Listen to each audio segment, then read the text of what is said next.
A paz do Senhor, meus queridos. Vamos dar uma estudada aqui no capítulo 33 de 2 Crônicas. Manassés tinha 12 anos quando começou a reinar.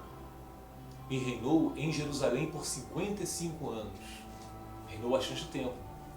Fez o que era mal aos olhos do Senhor e seguiu as práticas detestáveis das nações que o Senhor havia expulsado de diante dos israelitas. Reconstruiu o santuário idólatras que o seu pai, Ezequias, havia destruído. Construiu altares para Baal e ergueu postes de Aserá. Também se curvou diante de todos os astros do céu e lhe prestou culto. Construiu altares idólatras no templo do Senhor, sobre o qual o Senhor tinha dito: meu nome permanecerá em Jerusalém para sempre. Quer dizer, ele profanou o templo do Senhor. Tá? E Ezequias, que foi o pai de Manassés, ele era aquele rei que o profeta, se não me engano, é Isaías, eu confundo, não lembro se era Isaías ou Oséias, eu acho que era Isaías. O Senhor mandou ele falar para Ezequias que a doença que ele estava era a doença para a morte. Aí Ezequias virou a cabeça para a parede, começou a orar ao Senhor, disse que sempre foi temente ao Senhor, sempre fez as coisas de acordo com o Senhor, os mandamentos do Senhor, e o Deus lhe deu mais 15 anos de vida. E nesses 15 anos de vida nasceu seu filho Manassés. Então tá.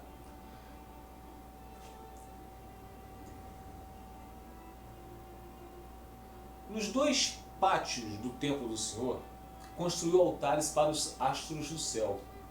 Manassés também sacrificou seus filhos no fogo, no vale de Ben-Rinom. Praticou feitiçaria, adivinhação e magia e consultou médiuns e praticantes do ocultismo. Fez muitas coisas perversas aos olhos do Senhor e, com isso, provocou sua ira. Olha só, gente, o que ele fez. Olha os pecados que nós temos mania, né? Para Deus tudo é pecado, mas nós temos mania de ser pecadinho e pecadão. Ele sacrificou seus filhos no vale, no fogo, no vale de Ben-Rinom. Praticou feitiçaria e adivinhação e magia, e consultou médiuns e praticantes do ocultismo. De Deus ele não fazia nada, procurava tudo com outros deuses, mas com Deus mesmo, Criador dos céus e da terra, não queria saber de nada.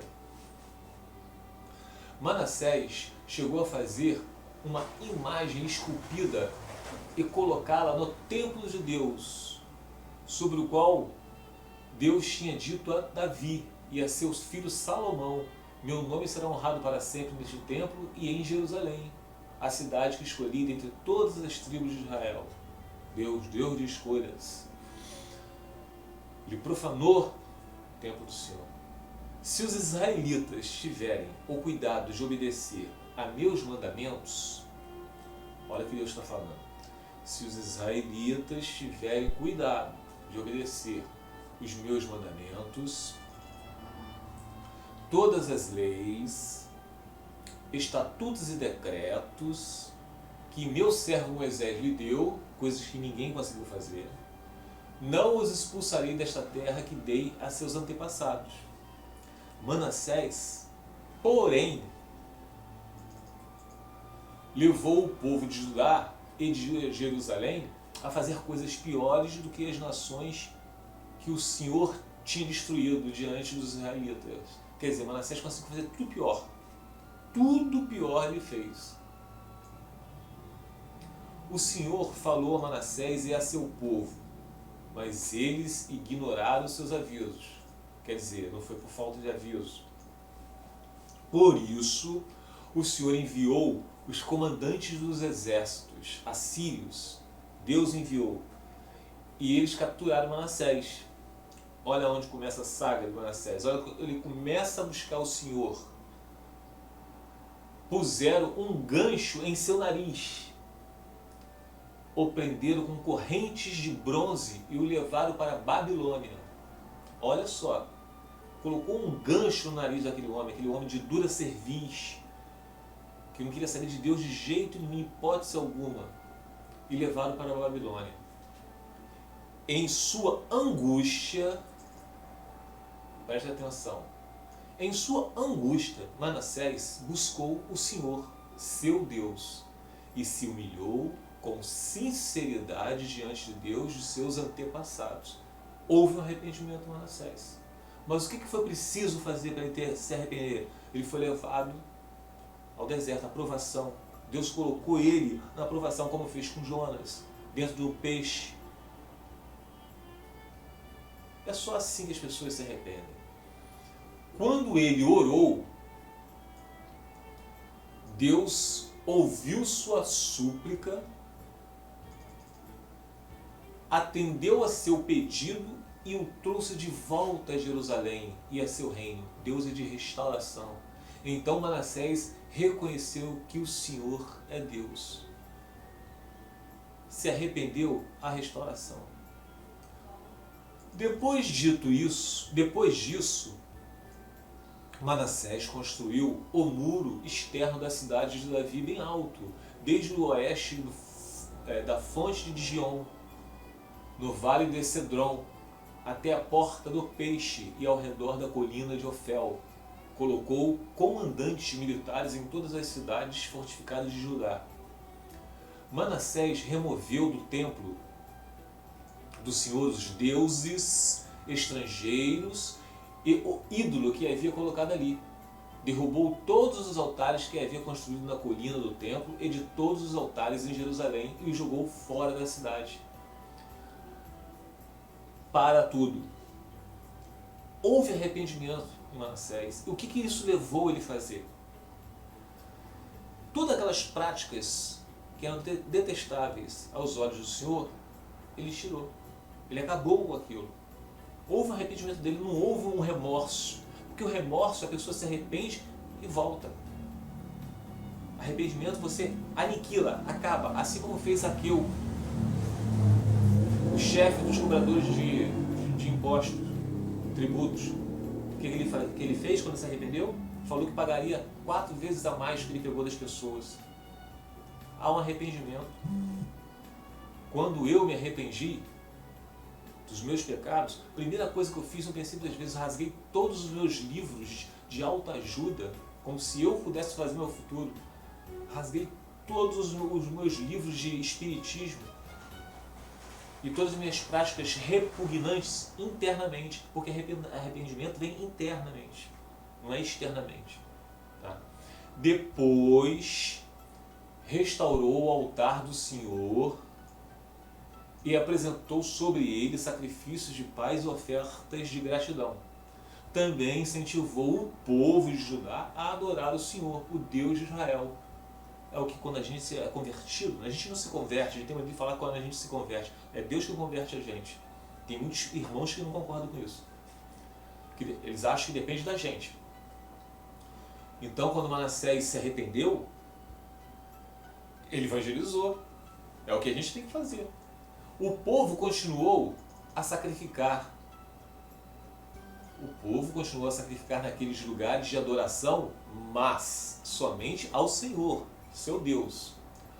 Os demais acontecimentos do reinado de Manassés, sua oração a Deus e as palavras que os videntes disseram em nome do Senhor, o Deus de Israel, estão registrados no livro de Israel.